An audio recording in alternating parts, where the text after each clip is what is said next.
I guess I'm a little curious. If a partner finds herself in this situation, but her husband doesn't want to acknowledge it at all, what should she do? What can she do? This becomes a lot of deep work with your counselor. What does it look like to protect yourself, right? Because again, it's so complex why women don't use boundaries. What kinds of fears, what kinds of things they're hearing in the culture, what kinds of things they grew up with. As you know, we run a whole little 8-week course on boundaries, and includes this big webinar that looks at all of these things, and where you begin to identify what are my barriers to boundaries. Boundaries out knowing where I stop and you start, and vice versa. And I use that to keep me safe and our relationship healthy. Mm-hmm. Right? And so it's ultimately going to be boundaries, right?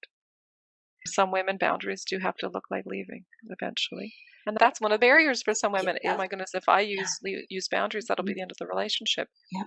Well, hundreds and thousands of women have been surprised that they could use boundaries and it didn't end the relationship. He didn't like it. Maybe if he's not healing, you're describing somebody who's not into looking at healing and growth. Didn't like it. But sometimes it's what was needed to start his journey of healing and growth. That little bit of confrontation. So boundaries is always good. Even if the relationship does end. Boundaries do what they're meant to do. They keep you safe. Living in sexual violence and abuse has a terrible cost. So for the partner who is not necessarily struggling that the relationship will be over, right? But there's an issue about the finances, that he will just cut things off, and she might not be working, right? And she has young children. Yeah. How would she deal with that? Yeah. And this is the problem. The more disempowered we are in this world, and we're women, and we're talking to women here probably. And I hope we're talking to some men too. Women are inherently more disempowered. In your country, Black women are inherently more disempowered yet, right? We have these issues in our cultures whereby there's hierarchy, and some have more power and some have less. And this is real. So it's going to require some strategizing. It's going to require some strategizing with other people. And often it starts by building your support. You're going to have to begin by building your community, building your support network, right? Because as you do that, it becomes easier to begin to stand against. It's not just you suddenly, it's the whole community starts to be able to stand against this. We see regularly a woman will come in for help, but my husband's not interested. As she begins to become empowered because she's got this community, and she becomes aware of ways in which he could be getting help. Yes. Sorry. No worries. She becomes aware of what the options are for him getting help. Whether it's 5 months down the road or a year down the road, it's not uncommon that we eventually see him recognizing, I don't want to lose this relationship, and I can see now that she's empowered, and that could happen. And he comes in and he starts getting help too, and then he's got a community speaking into him as well, right? That this is not on, this abuse, right? We're going to help you to change the way you do life. So hearing that, sometimes it helps when the partner is willing to just step into that space of being courageous and brave, and stepping into a community or a family that she can actually be supported and be held up, right? Yeah. As she's going through this season of her life. Yeah. And very often that community is mostly there to help her find that courage, to help her find her deep inner courage and her willingness to fight for herself and to realize she is worth fighting for. So it sounds like through this whole process, she can find her true self, right? Yeah. She can find the woman that she was meant to be, or the woman that she was before, right? Yeah, many women talk about coming back to themselves. Got lost somewhere along the way in his addiction, and now I'm coming out again. Yes, to be able to do that. Earlier when we were talking, and the way that things look in different parts of the world, you have the cultural impact. the cultural shaping that goes on in terms of gender identity and sexuality and things like that. And like with some of the sex addict, that cultural influence or societal influence really plays a major part in them ended up doing, because it starts out from such a young age. Yeah, absolutely. The messages that they get of what a man is supposed to be, or, you know, how he's supposed to show up and the way that it responds in a relationship and things like that. Yeah. And one of the things that recently, you know, with Minwala, with his work, he talks about that with the complex trauma shaping, those patterns of harm. And as a society, we do harm to our men. Okay? We actually gut out their humanity, where we tell them, oh, man up. You're not supposed to have emotions and things like that. And so we make them into, for lack of a better way of putting it, into beasts. Yeah. Into beasts rather than human beings. And so if they become that, then their relationships and the way that they relate to others is that. Because there's a disconnect even with themselves. They don't have the connection to self. Yeah.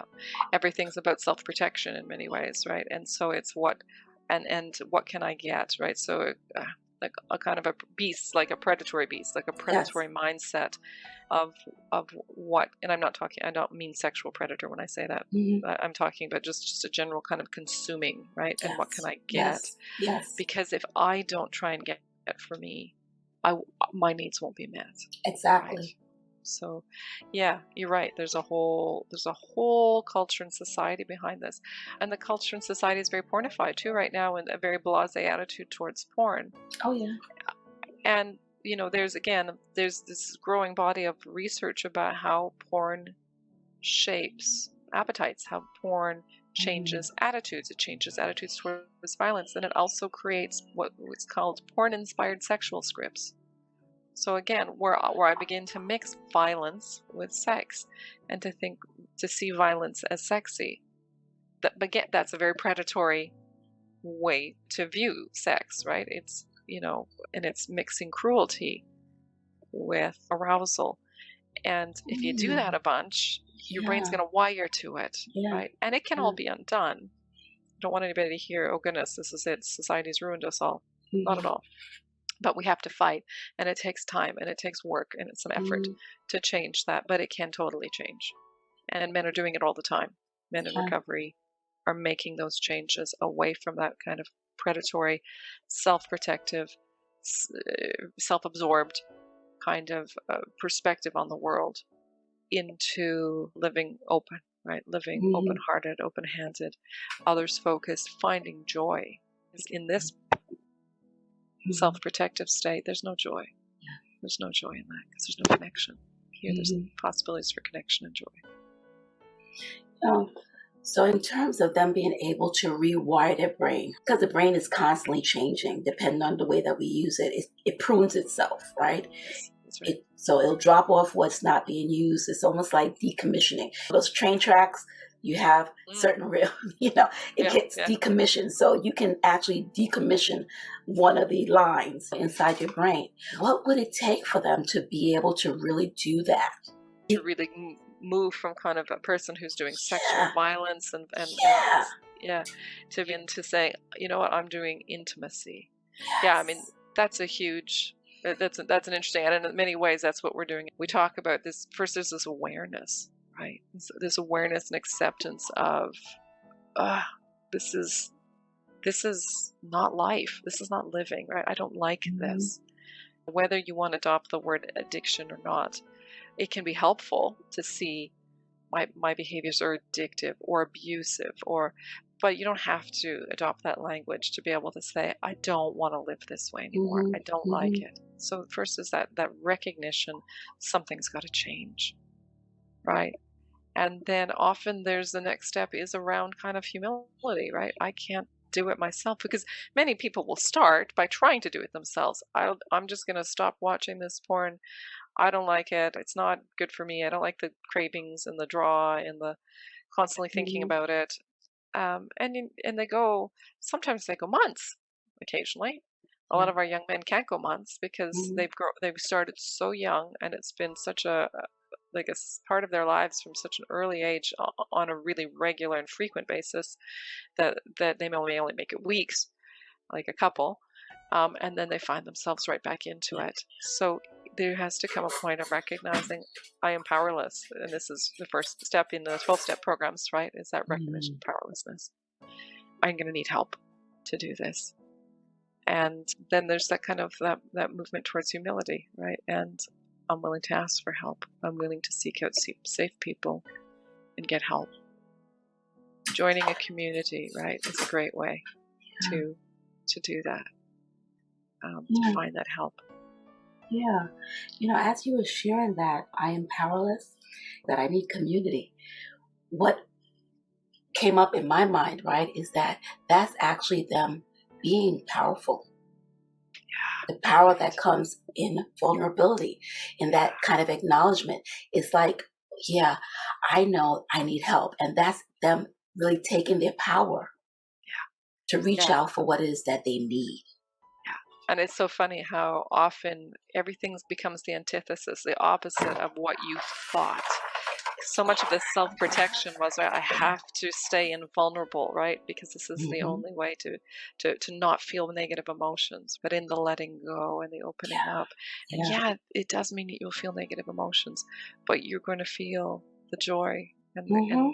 the Hmm. connection that you really were craving. Even You for, settled yes, for a yes, dopamine hit yes. instead of real connection and joy, and that real, and then eventually when we talk about sexuality, we're talking about intimacy Hmm. and knowing and respect and love, and actually that being, and them eventually figuring out that's actually way more fulfilling than what Absolutely. they were trying to do before, which was get a big dopamine high from doing something novel.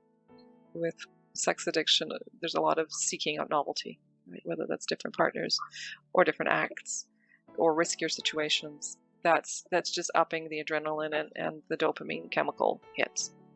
And you obviously can go as far as doing that with drugs to experience it a slightly different way. But it's all just a really sad and kind of pathetic attempt to get the real chemical hit of joy, which does require connection and vulnerability.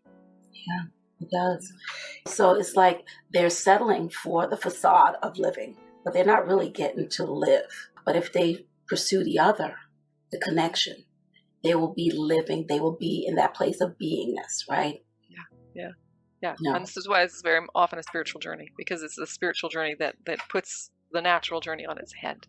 In dying, I live. In Yeah, yeah, serving others, I find my fulfillment. yes. Yeah, yeah, absolutely. And I just want to highlight again a couple of things that you mentioned, right? That it would take for them to be able to change, to switch gears to Hmm. the what you call it, close down that other pathway, right? The awareness, acceptance, and with that, doing an assessment that I really don't want this. So they're operating in choice, right? Being okay to change. It's not the end of the world. It's all right to change. Yeah, You just because that's the way that you were doesn't mean that way you have to remain. You can change. It's okay. The humility, and then also recognizing that they're powerless by themselves, but it's also their power to recognize that they need community, that they need help. So it's both and, right? It's a both and situation. I'm powerless to do this by myself because I don't know what I'm doing, yeah, right? But I'm also powerful because I'm recognizing that I don't know what I'm doing and I'm yeah, reaching now for what it yeah, is that I need. yeah, yeah. And that power too is based in reality. So much we Yeah, can say yeah. that when I live like this, I live in a fantasy world, right? It's a fantasy to think you can protect yourself from the suffering of this life. Hmm. Hmm. You're going to suffer. Pornography is a fantasy, and it helps people to avoid, again, the pain of living, because the pain of this world, by offering an escape from reality. What I'm hearing you saying, what came to me as you were saying that, was it's an embracing of reality, right? My Hmm. powerlessness is true, and so I've not stepped out of fantasy into reality. That's a powerful position to be in. I like that.